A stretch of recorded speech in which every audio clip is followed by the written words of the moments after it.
Rhino Broadcasting Company presents The Magnificent Montague, starring Monty Woolley.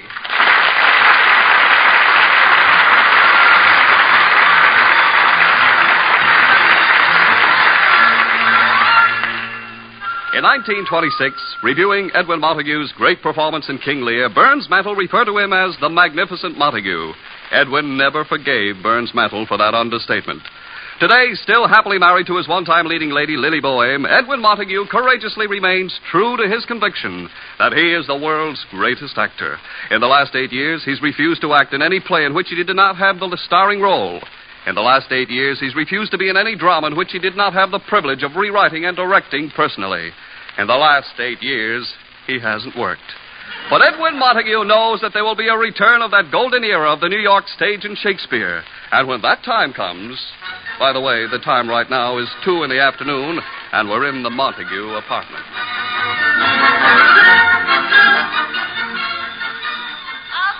Okay.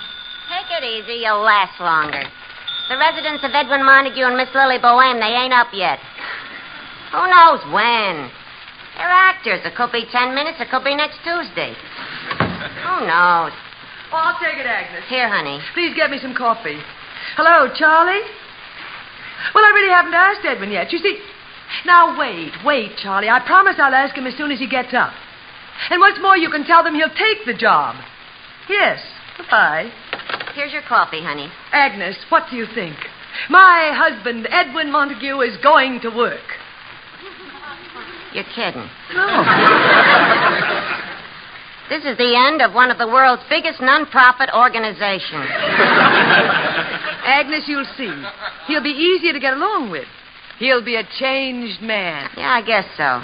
Still, it was kind of fascinating watching him gracefully slide from unemployment insurance into Social Security.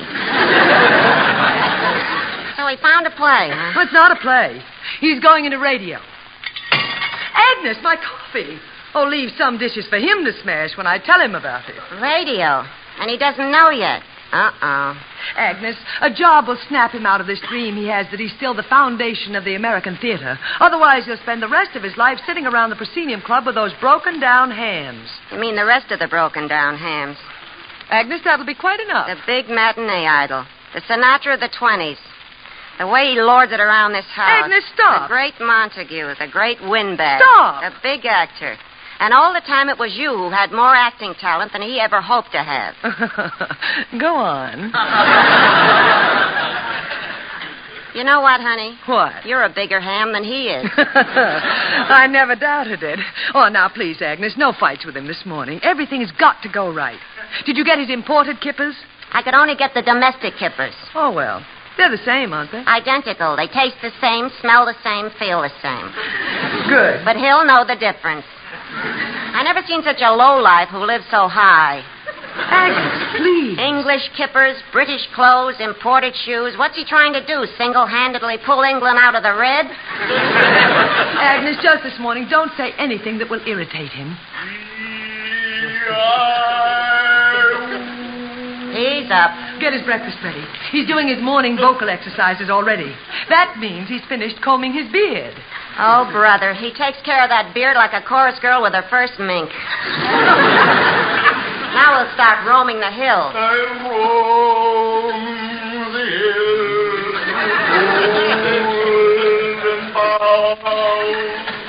Quick, Agnes, here he comes. Good morning, Edwin. Sit down. I roam the hills, Good morning, Lily. He made it. Good morning, Agnes. I see you got here this morning. I suppose you arrived by your usual means of transportation, a broom. Edwin, please. It's such a beautiful day, and I must say you look so dashing this morning, doesn't he, Agnes? Oh, I think he's a dream. Agnes. Agnes, my dear Agnes, it is a little early to start debating our respective beauty. All I can say is that after 25 years of having to look at your face before eating breakfast, there can be but one epitaph on my tombstone. Edwin Montague, He had a strong stomach. Please, no quarrels. Look, Edwin, Agnes fixed your breakfast just the way you like it. Well, there must be a first time. Here, Edwin, your raw egg and Worcestershire sauce, kippered herring, a broiled veal kidney, 2 mutton chops rare, and au gratin potatoes. The breakfast of champions. Excellent. Now, you go ahead and eat, Edwin. Oh, by the way, Charlie Foster telephoned this morning. He feels that he has at last found the most... What's the matter? Domestic kippers. Edwin! Domestic kippers. What is this place becoming? A white tower? This is another of Agnes's attempts to poison me. Look at that kipper. It looks awful. What do you think the kipper's thinking about, looking up at you? Now, listen, Miss Housemaid's knee of 19 or 2. If you... Edwin, we couldn't get imported kippers this morning. Now, will you please let me go on? Sorry, dear. Go on. How about Charlie, yeah? Now, I don't want you to be shocked. Shocked?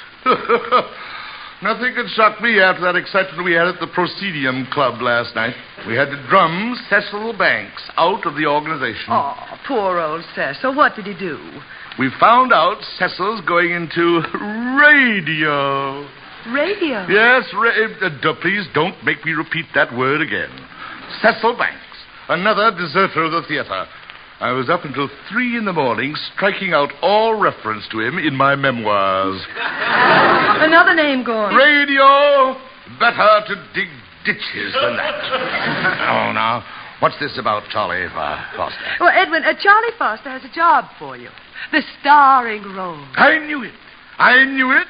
They finally found a Juliet for me. It's not Romeo and Juliet. It's not? Oh. No. You see, this job that Charlie has for you is... Imagine, in all New York, they can't find a Juliet.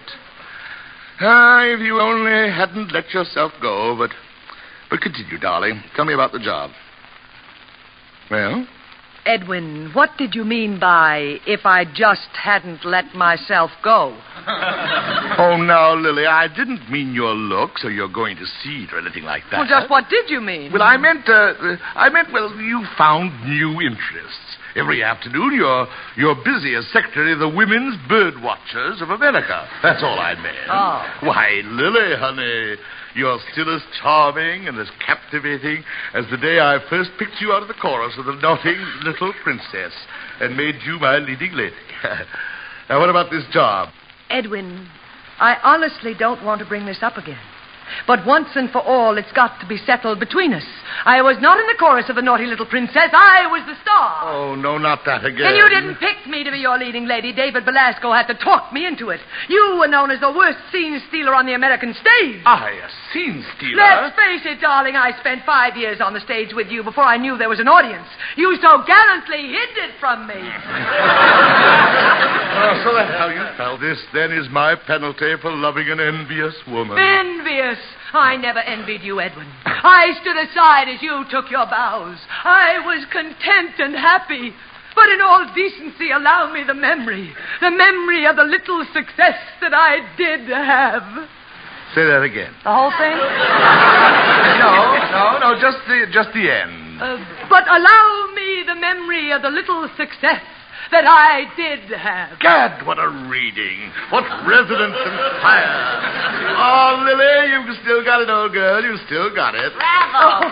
Stop it, both of them. Go ahead, darling. Anything you want me to do. Just anything? Yes. Strike while the iron's hot. Edwin, this job Charlie has for you is, of course, the starring role. Yes. Well, what is it? An afternoon radio program. Excuse me, I have a pretzel in the oven. Agnes, stay here. It had to be my own wife who said that. It couldn't have been a stranger. A stranger I could strangle, crush, and trample into the ground for suggesting that I, Edwin Montague, go into radio. But Edwin... Silence! Edwin Montague in radio? Never! Not as long as there is breath in my body. Well, you'd better have breath in your body, because unless you get a job, there'll be no food in it. You mean our money is gone? Darling, what do you think I've been using for the last 8 years to pay for your imported kippers? Your imported cigar bands? Now, this radio job. Radio! No, I'll dig ditches first. Edwin, what is this newfound confidence you have in digging ditches? The only time you ever held a shovel was in the play Hill of Gold, and then on opening night you used the wrong end.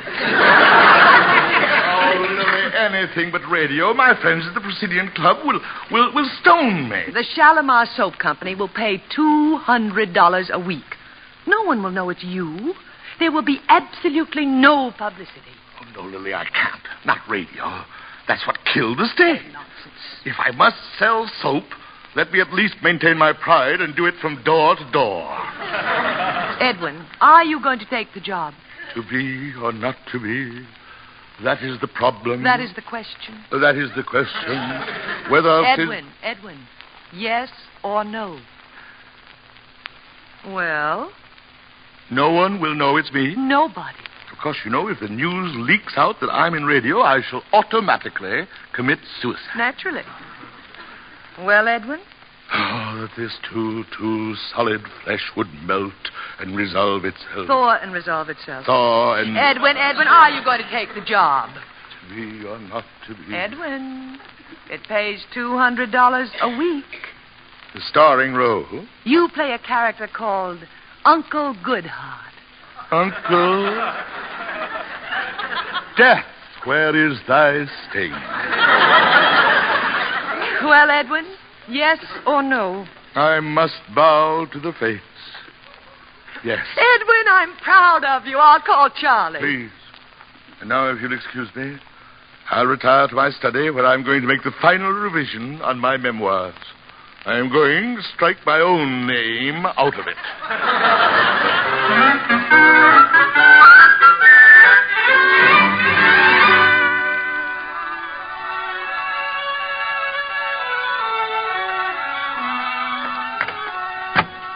Have you the orange juice? Got it. Black coffee? It's all here. You're sure it's 8 o'clock? It's 5 after. You going to wake him up? Here goes.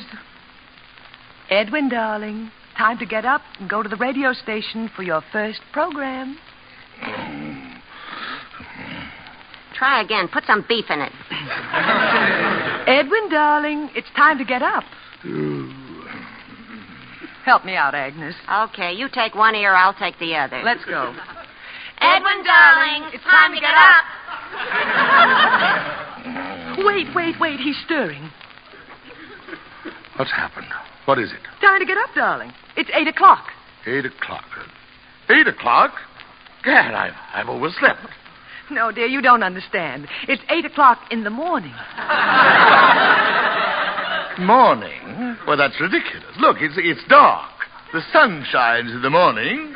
I read that in a book somewhere. Now, sit up, sweetheart. Agnes, the black coffee. Right. I hope it's still hot. It is here. All right. Now, Edwin, this coffee... Edwin? Edwin? Come on, Agnes. Edwin, darling, it's time to get up. Oh, Lily, this is ridiculous. Why, even as a baby, I never got up until noon. Now, just drink this coffee, sweet. Lily, I can't be seen at this hour. They'll think I'm a burglar. And you have to be at the studio at 9. Now, no more nonsense. Agnes, the brown suit, a white shirt, and brown tie. Coming up. Now the shoes and socks. Here, honey. Thank you. All right, Edwin, you dress what... Edwin? Once more, Agnes. Edwin, darling, it's time to get up. All right, I'm up.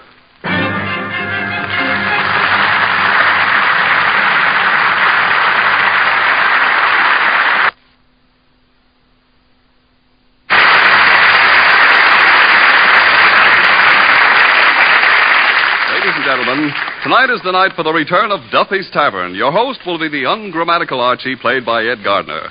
Duffy won't be there as usual, but he will be represented by his undeniably charming daughter, Miss Duffy. Clifton Finnegan and Eddie the waiter will also be on hand to join in the mischief, which Archie will undoubtedly cook up. The chimes are your invitation to top Friday evening listening later tonight with Duffy's Tavern over most of these NBC stations. And a reminder, this Sunday on NBC, it's the big show once again, an hour and a half of the best in comedy, music, and drama.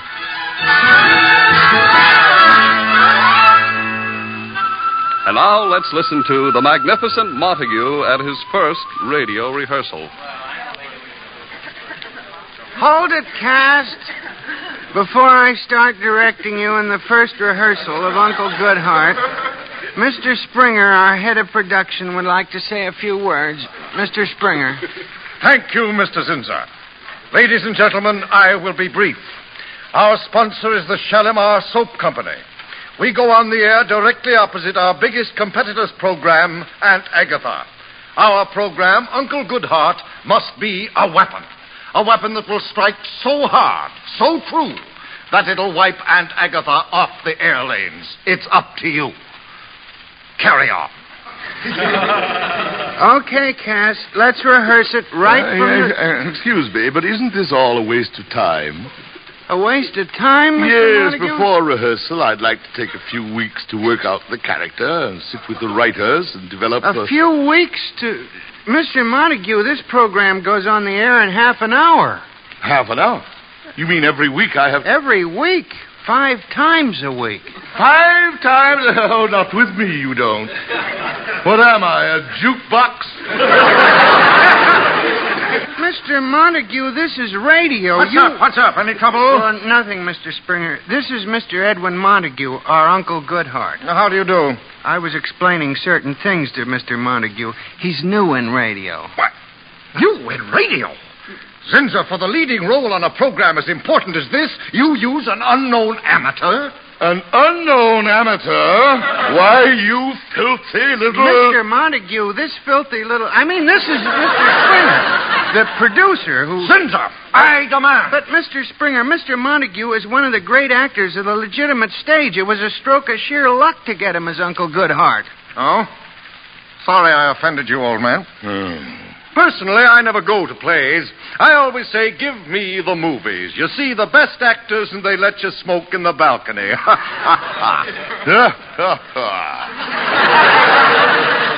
The movies. My dear sir, it's men with brains like yours that make morons overconfident. Rehearsal. Okay, cast, let's go. No music, just a dry run. Bartley and Melissa, drive up. Sound.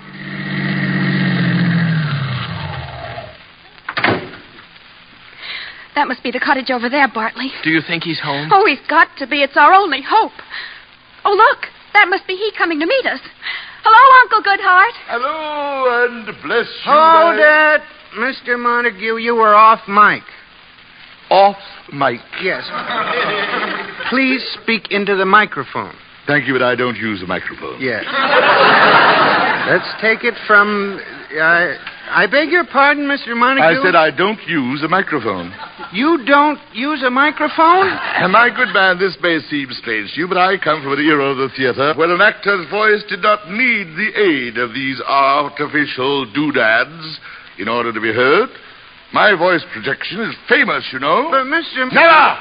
The voice that has shaken the very last Rosemary Theater in New York refuses to be party to this mechanical subterfuge. Mr. Montague, radio... Never. Now. What's the trouble? Oh, nothing, Mr. Springer. It's just that Mr. Montague doesn't want to use the microphone. Now, if he doesn't want to use the... He doesn't want to use the microphone. He doesn't want to use the microphone. I assure you I can be heard without a microphone. How about the people in Denver? Zinzer, I hold you personally responsible. Please, Mr. Montague, ever since I saw you in Macbeth when I was just a child, you've been my idol. Please trust me when I say, in radio, you have to speak into a microphone. Well, very well. So you saw me in Macbeth, eh? Remember this? I will not yield to kiss the ground before young Malcolm's feet, and be baited with a rabble's curse. I throw my warlike shield. Lay on, Macduff! Huh? Wonderful, wasn't it, Mr. Springer? Zinzer, remember when I said without a microphone they wouldn't hear him in Denver? Yeah? I think he could do it. Well, we'd better get on. Mr. Montague, we'll take it from where Melissa and Bartley approach you. Page 5. Page 5. Here it is. That must be the cottage over there, Bartley. Do you think he's home? Oh, he's got to be. It's our only hope. Oh, look. That must be he coming to meet us. Hello, Uncle Goodhart. Hello, and bless you, my children. Why, as I live and breathe, if it isn't Zeke Chickering's little girl, Melissa. Oh, Uncle Goodhart. And mercy be, child, for the way you're blushing, I'll bet this tall, good-looking fellow with you is your beau. Now, fess up. Fess up. Please, Mr. Montague. Fess up. I should very much like to meet the writer of this epic. I've never seen a 3-year-old operate a typewriter before. Please, Mr. Montague, we're trying to get a timing. Your line, Bartley. I am Bartley Boswell, Uncle Goodhart. Doc Boswell's son. Oh, Uncle Goodhart. Something terrible has happened. Bartley and I can't get married. Now, come, child. We must look at the sunny side. Hold it! Mr. Montague, you'll have to speed that up a little. Speed it up. Yeah. When you see me twirl my index finger like this, it means speed it up. Your index finger. Mr. Zinser, I am an actor, not an orchestra. And I refuse to be conducted like a 3-piece band. I shall read it as I feel it, and you keep your finger out of it. But Mr. Montague, the character... Young man, are you telling me, Edwin Montague, how to read a character? All I was... You, a radio director. The lowest point a man can sink to and still stay out of jail for vagrancy. You dare to do what even the great Velasco never presumed to do? Tell Edwin Montague how to play a character? 1 minute to our time. 1 minute. Mr. Montague, the script is timed for a certain speed. You must fit into it. I fit into this anthology of cliches. It must fit into me. Zinser, get rid of this troublemaker. I'm going. 30 seconds. Where's my hat? Mr. Montague, we're going on the air. It's a gray Homburg with a green feather. Sabotage! That's what it is. Mr. Montague, you can't walk out. I won't. I'll run.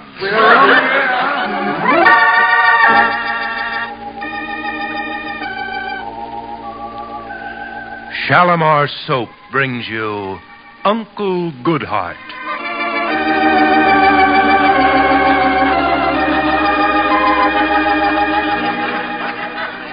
He was sent here by Sapperoni Soap. He's a dirty spy. Oh, you swine. I'll pull your nose off and let the air out of your head. Quiet, please. We find gentle, kind, lovable Uncle Goodhart seated on the steps of his little vine-covered cottage, waiting to give comfort and counsel to the weary traveler. Listen. Zinser, the show's begun. Mr. Montague, do the character any way you want to. Anyway? Very well. That must be the cottage over there, Bartley. Do you think he's home? Oh, he's got to be. It's our only hope. Oh, look. That must be he coming to meet us. Hello, Uncle Goodhart. Your cue, Mr. Montague, your cue. Here's your script. Who needs a script? Hello, and bless you, my children, why, as I live and breathe.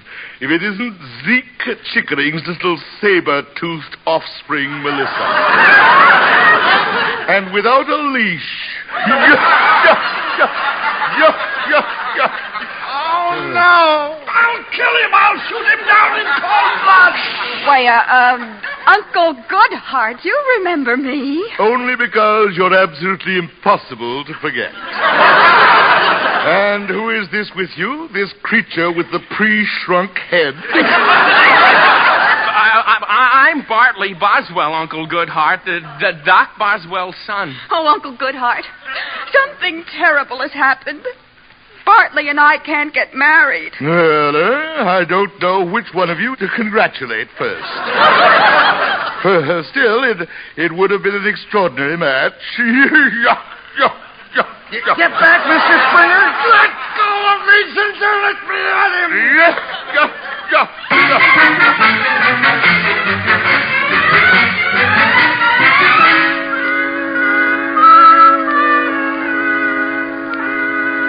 Agnes, that sounds awful. What else did he say on the program? Then he tells us Bartley and this Melissa there's only one solution for their problem. Get married, buy a little home, move in, and turn on the gas. Turn on the gas? So help me. At the end of the show, they made an announcement. The ideas expressed on this program are not necessarily those of any human being. I'm so afraid something's happened to him. It's been an hour since his program was over. Maybe he's in jail. There must be a law against what he did to the air. Agnes, this is no time. Shh, here he comes. Edwin, what happened? Well, it's been over an hour. Sorry I'm late, dear. I had to keep circling and backtracking to shake them off my trail. Well, the phone's been ringing continually. A Mr. Zinzer and a Mr. Springer have been trying to get you. Lily, you didn't tell them where we live. Now, Edwin. I think Springer carries a gun. I saw him reaching for something as he lunged at me when I ran out of the studio. Well, he should have caught you. I was at the birdwatcher's office, but Agnes heard the program. The whole thing? The whole thing. Even... Even... Oh, Lily, after what I did to it, radio can never recover. The theater shall live again. Oh, Agnes, there's someone at the door. Edwin, how could you have done... I struck a blow for the theater. I stand here brave and unafraid. It's the Mr. Zinzer and Mr. Springer. Lily, you have to hide me. Show the gentleman in. This way, boys. Check your hardware. Mr. Montague. Now, look here, Springer. The man who brought you up the elevator is a Golden Gloves champ. I can have him here in 2 seconds. Mr. Montague, if you wish me to crawl at your feet, command me. Crawl at my feet. Mr. Montague, will you ever forgive my horrible presumption in trying to tell you, the master, how to play a character? What is it? If you wish me to kiss your boots, command me. Look, if you came up here just to make love to my feet, you're Mr. Montague, the moment Uncle Goodhart went off the air, the telephone switchboard at the station lit up like a Christmas tree. Listeners all over the country are still calling to tell us at last a real down-to-earth character's been heard on radio. A real... Why, man, you hit the nation with the impact of a howitzer. I did? How could we have been so blind? It was you with your unerring dramatic sense who knew that the public wanted a contrast to the sweet, kindly, sentimental, old homey radio characters. You gave them something new, a salty, down-to-earth, real, living Uncle Goodhart. It's the greatest thing since Just Plain Bill. Just plain who? One man telephoned all the way from Council Bluffs, Iowa, just to say, yuck, yuck, yuck. It's sweeping the country. Gad. Come, Zinza. We must let Uncle Goodhart rest so he can reach new heights in tomorrow's episode. See you in the morning, Mr. Montague. Silly, they're crazy. They're madmen. People listened to that horrible thing I did, and they liked it. The Magnificent Montague does it again. What have I done? What have I done? Well, whatever you did, dream boy, keep doing it. It means imported kippers from now on. Lily, you've missed the whole point. The whole point? Yes, it just struck me. There I was doing my best to be bad, and I couldn't. What came out was great. Well, of course. Lily, I suspected it for many years, but now at last I know. I am truly magnificent.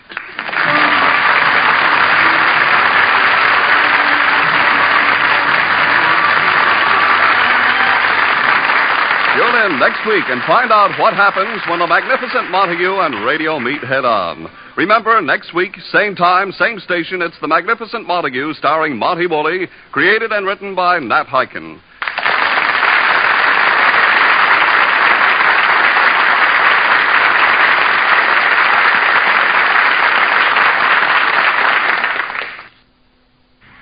This is NBC, the National Broadcasting Company.